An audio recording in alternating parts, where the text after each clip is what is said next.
Welcome to another episode of Mythic Drafting and a 10-part series on how to draft each of the 10 colour pairs in the upcoming set March of the Machine. Today we'll be taking you through how to draft white-black in order to help you with your upcoming pre-release, as well as the first few drafts in Arena and in person as well. I'll be posting my first few drafts of this set on Arena once it comes out, as well as basically all of my drafts from here on out on this channel. So if you like this type of content, please make sure to give the video a like and to subscribe below. But now let's get into how to draft white-black and what this deck wants to be doing in March of the Machine. And the best place to look at that is the signpost uncommons. The first of which is Sculpted Perfection, which is 2 white-black for an enchantment, and when it enters the battlefield you incubate 2. So you create an incubated token with 2 +1/+1 counters on it and 2 mana, transform this artifact. It transforms into a 0/0 artifact creature. And then this enchantment also gives all Phyrexians you control +1/+1. So you can already see a theme here in that white-black is going to be doing a lot of incubating and really cares about Phyrexians. This card's quite strong as it's going to create a 3/3 itself, albeit for 6 mana in the end. However, it's also having the effect of buffing any Phyrexian you've played on turns 2 and 3 already, and dominating the board early to allow you to flip the incubate token into a 3/3. I think this card's really strong. I think it's going to be a great reason to get into white-black, and if you do pick it up, you're going to want to draft a lot of Phyrexians. The next card is the Battle, an Invasion of New Capenna, which is white and a black for a 4 defender counter battle, and when it enters the battlefield, you may sacrifice an artifact or creature, and when you do, exile target artifact or creature an opponent controls. As we'll see, white-black has a lot of artifacts and creatures that you won't mind sacrificing in small creatures, or just the spare incubate token that you haven't had the mana to flip over yet. Being able to exile their best creature is quite strong, and it's also going to clear the way for, if they've only got one defender, for you to attack into it and flip it into the Holy Frazzle Cannon, which is an artifact equipment for 1 equip cost, and whenever the equipped creature attacks, you put a +1/+1 counter on that creature and each other creature you control that shares a creature type with it.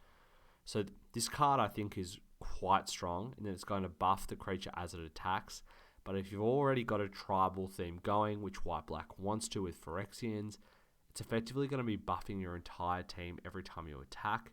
If they kill the creature that's equipped, you can just equip the next creature the next turn, which has also probably been buffed, and attack with your team again and buff them. I think this card's very, very strong and a great payoff if you manage to win the battle. However, I think Invasion of New Capenna is probably one of the battles that has one of the more efficiently costed cards on the front side.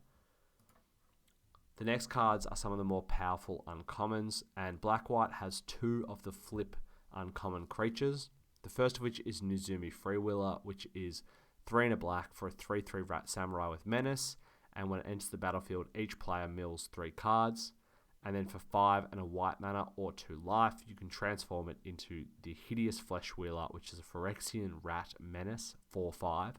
And when it transforms into it, you put target permanent card with mana value 2 or less from a graveyard onto the battlefield under your control. This card's just really strong. It's efficient on the front side, and then when you do flip it, you're going to get another creature from a graveyard onto the battlefield, as well as turning this into a Phyrexian and taking advantage of any of the buffs that you have. And this thing's already huge, being a 4/5 menace, and if it gets any bigger, it's going to be really difficult for the opponent to deal with. The next one is Seraph of New Capenna, which is 2 and a white for a flying 2/2 Angel Soldier, which is a Windrake, but I think in this set they might be slightly better, as they're going to help you take down battles, and then if it's not good enough, you can pay 4 and a black or 2 life to transform it into Seraph of New Phyrexia, which is a flying 3/3, and whenever it attacks, you may sacrifice another creature or artifact, and if you do, it gets +2/+1 until end of turn. This thing is going to be huge if unchecked in the late game, and is going to close games out really quickly, and hopefully you're going to have a few spare artifacts that you don't mind sacrificing to this thing to close the game out. The next set of powerful uncommons are some of the Incubate and Phyrexian themed uncommons. The first one is Tiller of Flesh, which is a 3 white Phyrexian knight, and whenever you cast a spell that targets 1 or more permanents, it incubate 2. It's also a 2/4, so it's a decent defensive creature. But effectively what this does is it's going to turn all of your removal spells into 2-for-1s because you're going to be getting a 2/2 out of it at the end for an additional 2 mana. It's also a Phyrexian, it creates Phyrexians, and it's just going to help with the go wide theme that can take advantage of all the +1/+1 effects for Phyrexian in white-black. The next one is Gift of Completion, which is a 1 black enchantment that, you guessed it, incubates 3 when it comes into play, and it also has the ability that whenever a Phyrexian you control dies, you surveil 1, so you look at the top card of your library and you may put that card into your graveyard. This is just a 4 mana 3/3 Phyrexian, which is fine I think in this deck, as it's going to be able to take advantage of all the boosts. However, it also makes sure that you're going to get card selection and quasi-card advantage when you're trading your Phyrexians for their creatures.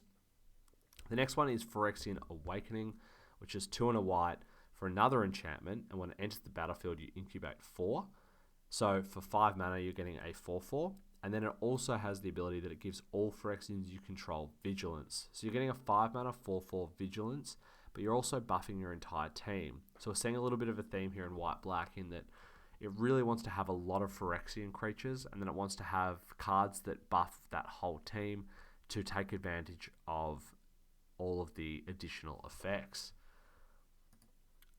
Now, there are some other Phyrexian creatures that are quite powerful. The next one being Completed Huntmaster, which is 2 and a black for a 2/3, and you can tap it to sacrifice another creature or artifact and incubate 3. It's going to be a great card for dodging removal or just upgrading your smaller creatures into Phyrexians later. And if they have any effects such as enchantments that are pinning down your creature, like the Arrest in this set, you're going to be able to sacrifice that creature to get another creature out of it.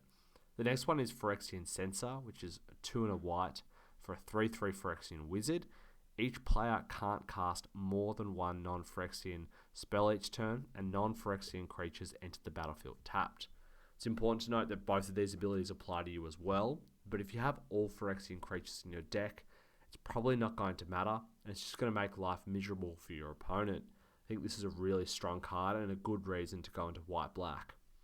The next one is Merciless Repurposing, which is 4 black for an instant, exile target creature, and incubate 3. It's just a strong card. It's going to take out that best creature and give you a creature at the end of it to take advantage of all the effects that you've got in your deck to buff Phyrexians. Now, let's look at some of the improved commons in this deck. The first of which is Alabaster Host Intercessor, which, while a mouthful, is a really powerful white uncommon. It's 5 and a white for a 3/4 Phyrexian Samurai, and when it enters the battlefield, you exile target creature an opponent controls until it leaves the battlefield. So this is a huge Fiend Hunter type creature that's going to really stabilize a lot of boards and take out your opponent's best creature. However, it also has the upside of having Plane Cycling, which means you can discard it for 2 mana and search your library for a Planes card, helping improve your mana base and make sure that your deck consistently hits it. However, this is one of those cards I don't think you're going to want to be discarding and you're going to want to be casting most of the time. The next one is Ichor Drinker, which is 1 black for a 1/1 Phyrexian Vampire with lifelink, and you can exile it from your graveyard to incubate 2, activate only as a sorcery. So this is just a 1 mana 1/1 lifelink. However, if you can give it +1/+1 and take advantage of some of the other boosters for Phyrexians in this deck, then it quickly could become a 2/2 or a 3/3 and be quite aggressive. And if they do manage to kill it, well, you're getting a 2/2 Phyrexian out of it to take advantage of all of those benefits as well. And there's a similar theme with Infected Defector, which is 4 and a white for a Phyrexian Knight, and when it dies, it incubates 3, and it's also a 4/3.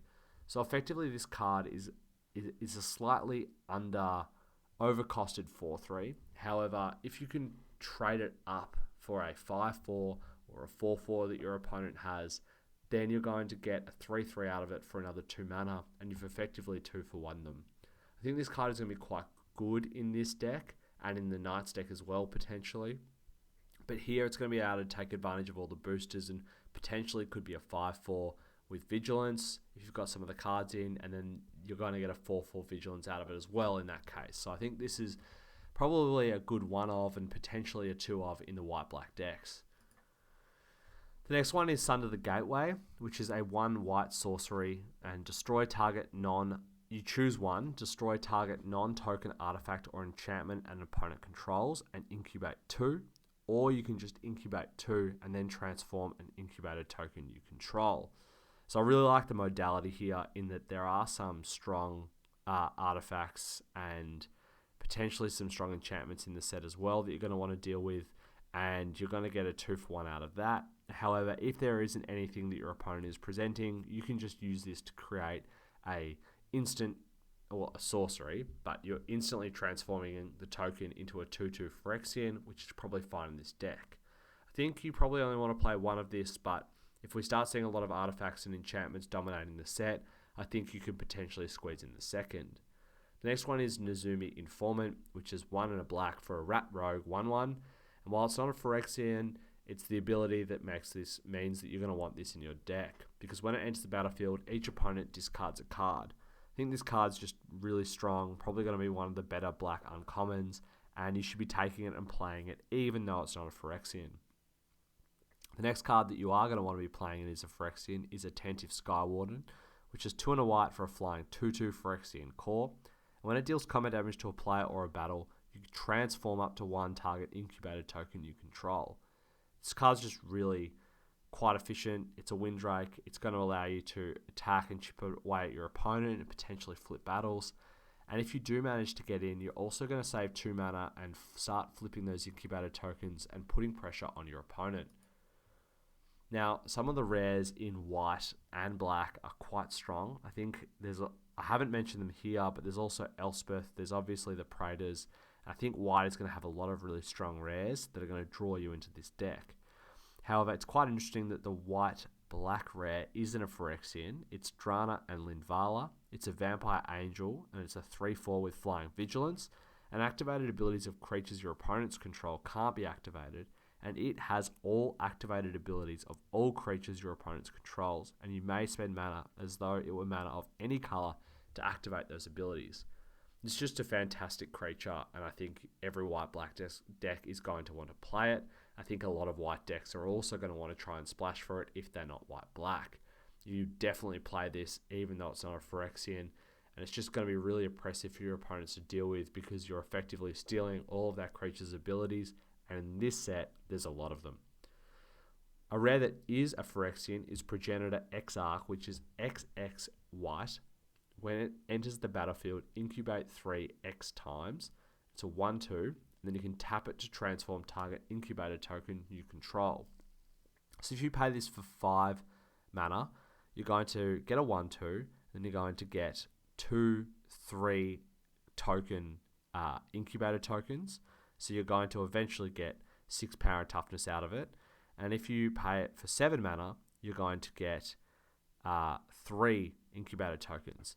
So in the mid game, this is fine.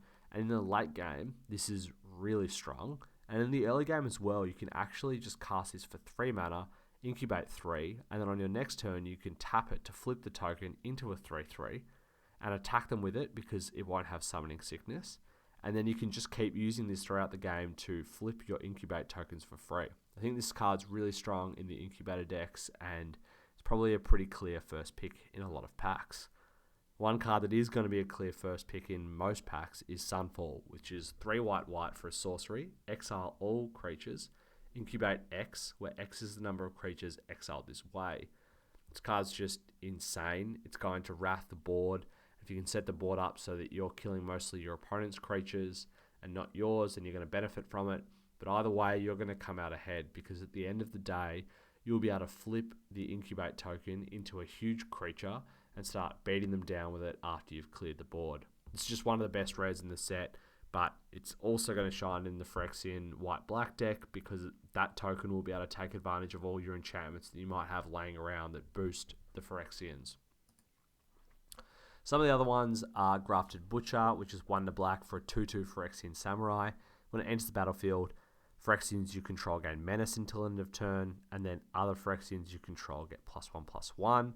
This is just really, really strong card. It's going to help you push damage through. It's going to buff your whole team. And if they do manage to deal with it, you can pay 3 and a black and sacrifice another artifact or creature, and you return it from your graveyard to the battlefield. So unless they exile this thing, it's just going to keep coming back, pumping your whole team. being really difficult to deal with, and I think it's just a great rare. Speaking of great rares, Invasion of Fiora is a 4 black battle with 4 defender counters. When it enters the battlefield, choose one or both, destroy all legendary creatures, and destroy all non-legendary creatures.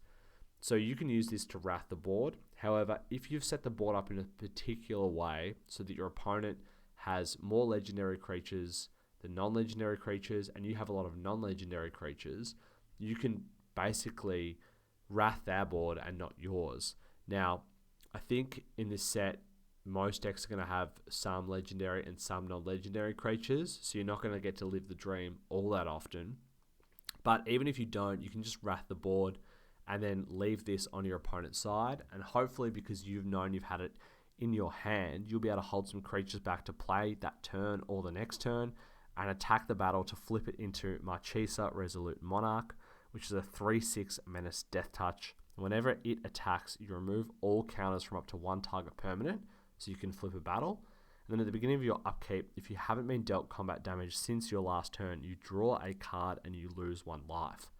So after you've wrathed their board, if you do manage to flip this, they're likely not going to have any creatures and you're going to start drawing cards.